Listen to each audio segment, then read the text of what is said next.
नमस्कार दर्शकों, जय श्री राधे राधे। आपका स्वागत है। माँ दुर्गा समस्त ऋषियों से कहती है, हे भक्तगणों, जो भी मेरी इस कथा का श्रवण ध्यानपूर्वक करेगा उसके समस्त दुखों का नाश मैं स्वयं करूँगी। जो भी इस कथा का प्रचार करेगा उसके कोटि कोटि पापों का नाश होगा और उसे सुख समृद्धि की प्राप्ति होगी। नमस्कार दर्शकों, आपका स्वागत है। दर्शकों, वैदिक पंचांग के अनुसार शारदीय नवरात्रि की शुरुआत 3 अक्टूबर से हो रही है। ये पर्व जगत जननी आदि शक्ति माँ दुर्गा के लिए समर्पित है। इस दौरान माँ दुर्गा के 9 रूपों की पूजा की जाती है। साथ ही माँ दुर्गा के नियमित व्रत भी रखा जाता है। यदि कोई महापापी भी ये नवरात्रि का व्रत करता है तो वो निश्चित ही समस्त पापों से मुक्ति पा लेता है, इसमें संशय नहीं है। दर्शकों, देवी भागवत पुराण में नवरात्रि से जुड़ी महान कथा का वर्णन मिलता है। जो भी इस कथा को केवल एक बार ध्यानपूर्वक सुनता है उसके कोटि कोटि पाप नष्ट होते हैं। माता रानी की कृपा से उसे धन धान्य पुत्र सुख समृद्धि की प्राप्ति होती है। इसीलिए प्रत्येक बुद्धिमान मनुष्य को नवरात्रि के व्रत की इस कथा को ध्यानपूर्वक सुनना चाहिए। जो इस कथा को सुनता है और सुनाता है तथा इस कथा का प्रचार करता है उसकी कभी अधोगति नहीं होती। आइए आपको सुनाते हैं नवरात्रि व्रत की महान कथा। एक समय की बात है, भगवान शिव कैलाश पर्वत पर ध्यान मग्न होकर बैठे हुए थे। तभी देवर्षि नारद अपने हाथ में वीणा लेकर कैलाश पर्वत पर उपस्थित होते हैं। देवर्षि को देखकर महादेव अत्यंत प्रसन्न होते हैं और उनसे कहते हैं, पधारिए देवर्षि, आज किस प्रयोजन से कैलाश पर आपका आगमन हुआ। देवर्षि कहते हैं, हे देवादिदेव महादेव, आपको कोटि कोटि प्रणाम। हे प्रभु, आप मेरे आने का कारण अवश्य जानते हैं, फिर भी आप यदि पूछ रहे हैं तो बताने की चेष्टा करता हूँ। हे प्रभु, मैं आपके पास नवरात्रि के व्रत का महात्म्य सुनने के उद्देश्य से आया हूँ। ये व्रत क्यों रखा जाता है, इस व्रत को करने से कौन सा फल प्राप्त होता है, इस व्रत की विधि क्या है तथा इस व्रत के नियम क्या है। कृपया आप मुझे इस सब बातों का ज्ञान प्रदान कीजिए। महादेव कहते हैं, हे देवर्षि, आज आपने उत्तम प्रश्न किया है। आपके माध्यम से समस्त संसारों को इस व्रत का महात्म्य पता चलेगा, इसलिए आप ध्यान से सुनिए। आज मैं आपको इस व्रत का महात्म्य सुनाता हूँ तथा व्रत को करने के विधि और नियम भी बताता हूँ। किंतु उससे पहले मैं आपको नवरात्रि के व्रत की एक महान कथा सुनाता हूँ। जो भी मनुष्य इस कथा का श्रवण करता है उसके समस्त पापों का नाश होता है, उसकी दरिद्रता का भी नाश होता है। इसीलिए आप इस कथा को ध्यान से पूरा सुनिए और इसका प्रचार कीजिए। देवर्षि कहते हैं, हे प्रभु, कृपया आप मुझे वो कथा कहिए। मैं इसे पूरा ध्यान से सुनूंगा और इसका प्रचार करूंगा। तब भगवान शिव देवर्षि नारद को कथा सुनाने लगते हैं। हे देवर्षि नारद, पूर्व काल की बात है, कौशल देश में एक अत्यंत दीन दरिद्र धनहीन एवं विशाल कुटुंब वाला सुबोध नाम का एक वैश्य रहता था। उस वैश्य की अनेक संतानें थीं और धन के अभाव से हमेशा दुखी रहा करती थी। उनके पास करने के लिए कोई भी उद्योग नहीं था। रात्रि में जो कुछ भी खाने को मिल जाता वो वैश्य उसे अपनी संतानों को खिला देता था और जो कुछ भी बच जाता उसी से अपना पेट भर लेता था। पूरा परिवार दिन भर भूखा रहता था और केवल रात्रि को ही कुछ थोड़ा सा अन्न खा लिया करता था। इस प्रकार से वह वैश्य स्वयं भूखा रहकर दूसरों का काम करके अपने परिवार का पालन पोषण कर रहा था। वो वैश्य स्वभाव से अत्यंत निर्मल और सज्जन था। वो धर्मपरायण, शांत, सदाचारी, सत्यवादी, क्रोध ना करने वाला, धैर्यवान और अभिमान रहित था। वो प्रतिदिन देवताओं और पितरों का पूजन करता था। अपने द्वार पर आए हुए अतिथियों की पूजा किया करता था और सभी को भोजन कराने के बाद जो कुछ भी बच जाता उसी से अपना गुजारा चला लिया करता था। कुछ समय बीतने के बाद एक विद्वान ब्राह्मण उस सुबोध नाम के वैश्य के घर पर आया। सुबोध ने ब्राह्मण को दान देकर उनका स्वागत सत्कार किया। तभी उन्हें हाथ जोड़कर प्रणाम करके अत्यंत व्याकुल होकर उस ब्राह्मण से इस प्रकार से कहने लगा, हे ब्राह्मण देवता, यदि आप हमारे अतिथि धर्म से प्रसन्न हैं तो क्या हम आपसे कुछ पूछ सकते हैं? ब्राह्मण कहने लगे, हे महात्मा, आपकी चर्चा तो चारों तरफ है कि आप एक महान दानी हैं। आप अतिथियों का स्वागत प्रेम से करते हैं। इसी कारण से मैं आपके पास आया हूँ। कृपया आप संकोच ना करते हुए आपकी जो भी शंका हो पूछ लीजिए। तब वो वैसे कहता है, हे ब्राह्मण देवता, कृपया करके आप मुझे बताइए कि मेरी दरिद्रता का नाश निश्चित रूप से कैसे हो सकता है। इस दरिद्रता के कारण मैं अपने परिवार का पालन पोषण नहीं कर पा रहा हूँ। हे ब्राह्मण देवता, मुझे धन की अभिलाषा नहीं है, किंतु मैं आपसे कोई ऐसा उपाय पूछ रहा हूँ जिससे मैं अपने कुटुंब का पालन पोषण करने के लिए समर्थ हो जाऊँ।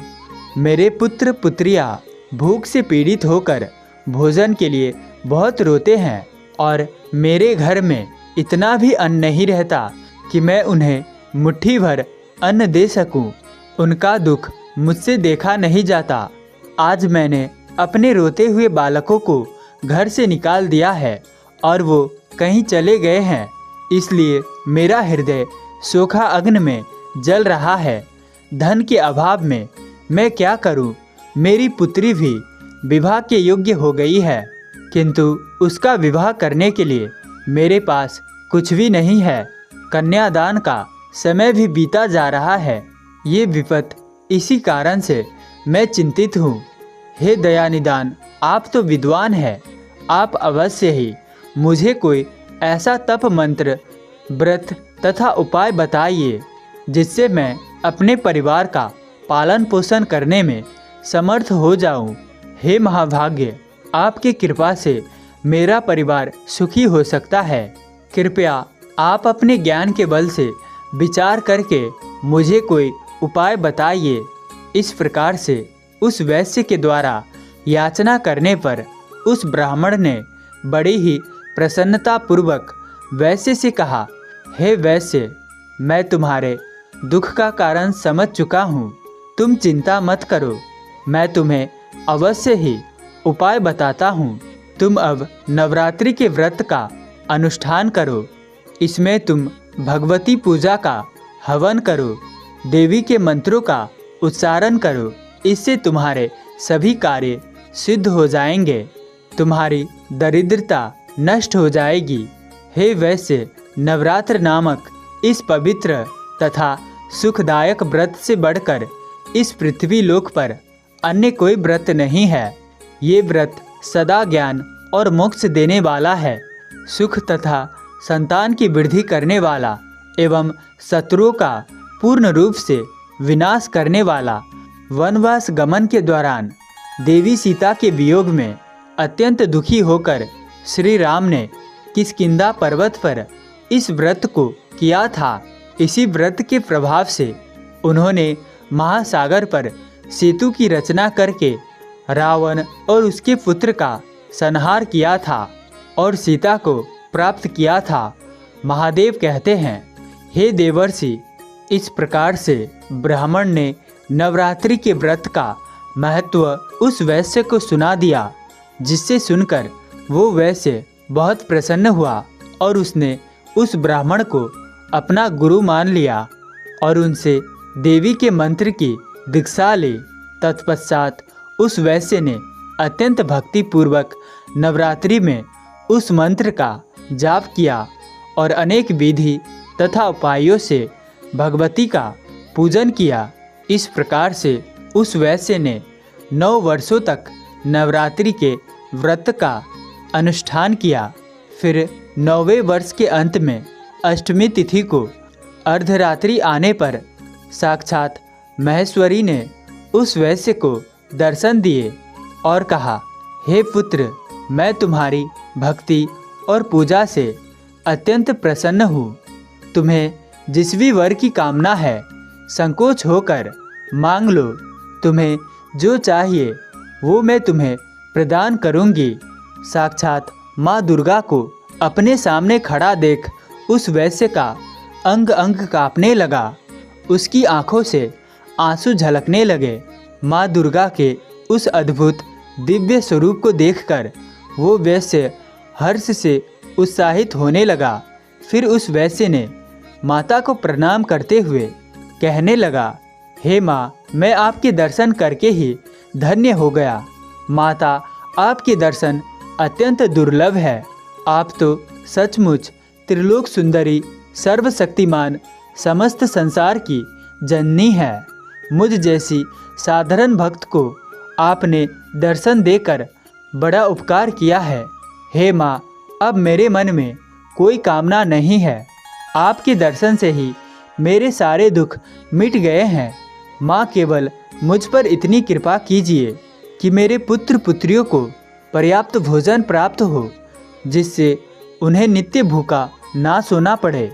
सुबोध की विनम्रता और उसकी निराश्रित स्थिति देखकर माँ दुर्गा ने मधुर मुस्कान के साथ कहा, हे पुत्र, मैं तुम्हारी सच्ची भक्ति और तुम्हारे तप से प्रसन्न हूँ। तुम्हारी दरिद्रता का अब अंत होगा।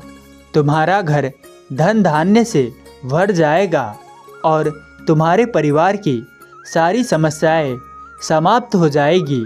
तुम्हारे बच्चों को भी अच्छा भविष्य मिलेगा और तुम्हारी पुत्री का विवाह भी जल्दी ही होगा। तुम्हारी पीढ़ियाँ सुख और समृद्धि से पूर्ण होगी। इतना कहकर देवी दुर्गा अंतर्ध्यान हो गई। उसी क्षण सुबोध वैश्य का घर प्रकाश से भर गया और उसकी दरिद्रता समाप्त हो गई। देखते ही देखते उसके छोटे से घर की जगह एक विशाल महल खड़ा हो गया। उस महल में स्वर्ण मणियों और बहुमूल्य रत्नों का भंडार भर गया। उसकी सारी संतानें सुख और तृप्त हो गई। सुबोध के पास अब ना केवल अपने परिवार के लिए अन्न था, बल्कि वो दूसरों की मदद भी करता। समय बीता और सुबोध वैश्य की पुत्री का विवाह धूमधाम से संपन्न हुआ। सुबोध वैश्य ने अपनी भक्ति और श्रद्धा को कभी नहीं छोड़ा और माँ दुर्गा के प्रति आभार व्यक्त करता रहा। उसका जीवन अब आनंद और समृद्धि से भरपूर हो गया था। उसके परिवार ने भी माँ दुर्गा के प्रति भक्ति और समर्पण को अपनाया और वो सभी माँ के आशीर्वाद से सुखी जीवन व्यतीत करने लगे। भगवान शिव कहते हैं, हे देवर्षि, इस प्रकार से मैंने आपको नवरात्रि व्रत का महाकथा सुनाई है। इस कथा को सुनने मात्र से ही नवरात्रि का व्रत सफल हो जाता है। पूरे नवरात्र भर उपवास करने में असमर्थ लोगों के लिए 3 दिन का उपवास भी यथोचित फल प्रदान करने वाला बताया गया है। भक्ति भाव से केवल सप्तमी, अष्टमी और नवमी, इन 3 रात्रि में देवी की पूजा करने से सभी फल सुलभ हो जाते हैं। पूजन, हवन, कुमारी पूजन तथा ब्राह्मण भोजन, इनको संपन्न करने से वो नवरात्रि व्रत पूरा हो जाता है। इस पृथ्वी लोक में जितने भी प्रकार के व्रत एवं दान है, वे इस नवरात्रि व्रत के तुल्य नहीं है, क्योंकि ये व्रत सदा धन धान्य प्रदान करने वाला, सुख तथा संतान की वृद्धि करने वाला, आयु तथा आरोग्य प्रदान करने वाला और स्वर्ग तथा मोक्ष देने वाला है। विद्या, धन अथवा पुत्र, इसमें से मनुष्य किसी की भी कामना करता हो, उसे इस सौभाग्य, दया तथा कल्याणकारी व्रत का विधि पूर्वक अनुष्ठान करना चाहिए।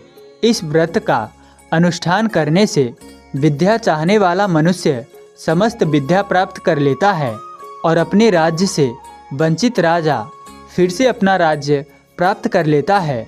पूर्व जन्मों में जिन लोगों द्वारा ये उत्तम व्रत नहीं किया गया है, वे इस जन्म में रोगग्रस्त, दरिद्र तथा संतान रहित होते हैं। जो स्त्रियां बंध्या, विधवा अथवा धनहीन है, उसके विषय में ये अनुमान कर लेना चाहिए कि उसने अवश्य ही पूर्व जन्म में ये व्रत नहीं किया था।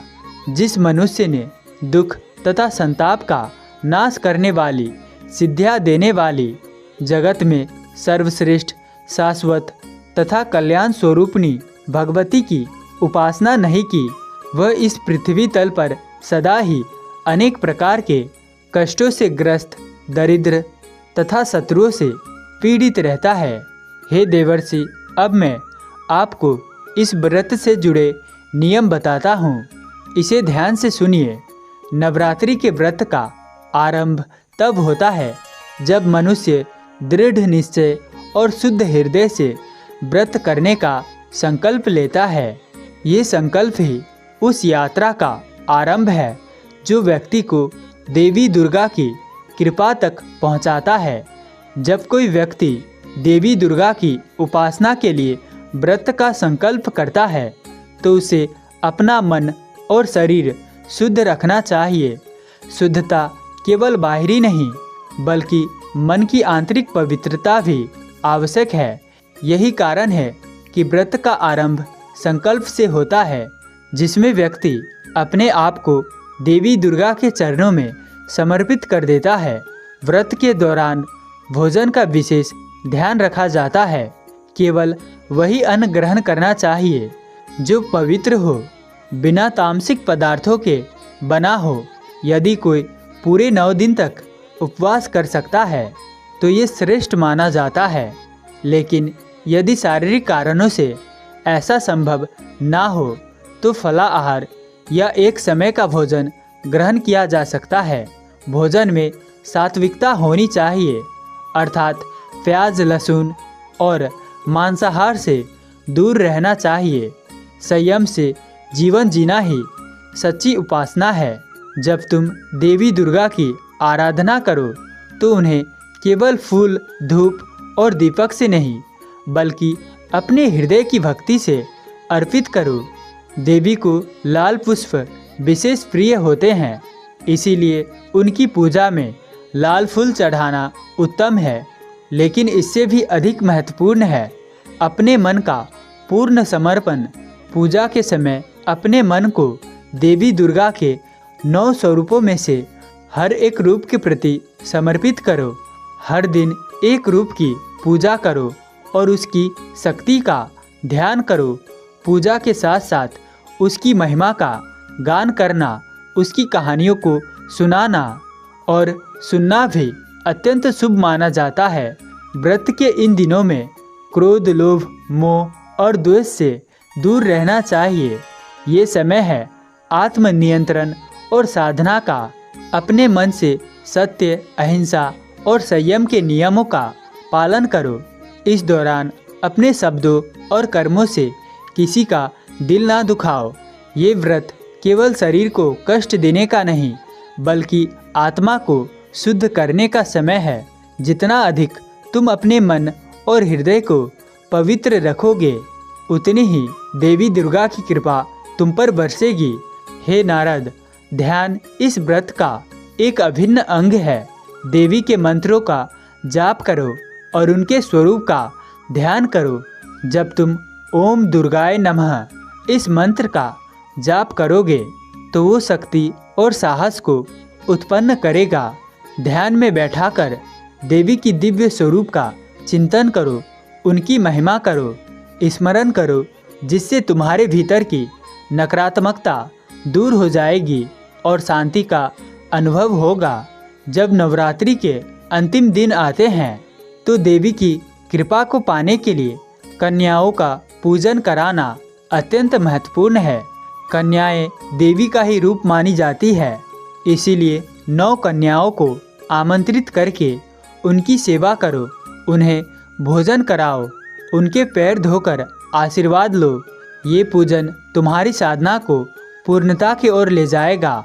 और हाँ, इस व्रत के दौरान तामसिक आहार से दूर रहना आवश्यक है। मांस, मदिरा, नशा और तामसिक वस्त्रों से दूरी बनाकर रखनी चाहिए। व्यक्ति को एकदम सात्विक जीवन जीना चाहिए, जिससे उसकी साधना में कोई विघ्न ना हो।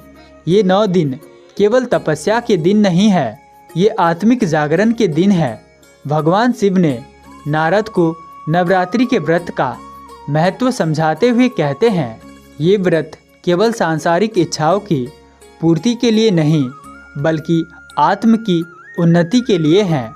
जो श्रद्धा और भक्ति से इस व्रत का पालन करता है, वो देवी दुर्गा की कृपा से सारे कष्टों से मुक्त हो जाता है और उसकी सभी इच्छाएं पूर्ण होती है। इसीलिए हे नारद, जो भी इस व्रत का संकल्प ले, उसे तन, मन और आत्मा की पूर्ण पवित्रता के साथ इस साधना को करना चाहिए। दर्शकों, इस प्रकार से भगवान शिव जी ने नवरात्रि का महत्व और कथा सुनाई है। दर्शकों, इस उपदेश तथा जानकारी को आखिर तक सुनने के लिए आप सभी का बहुत बहुत धन्यवाद। जय श्री राधे राधे।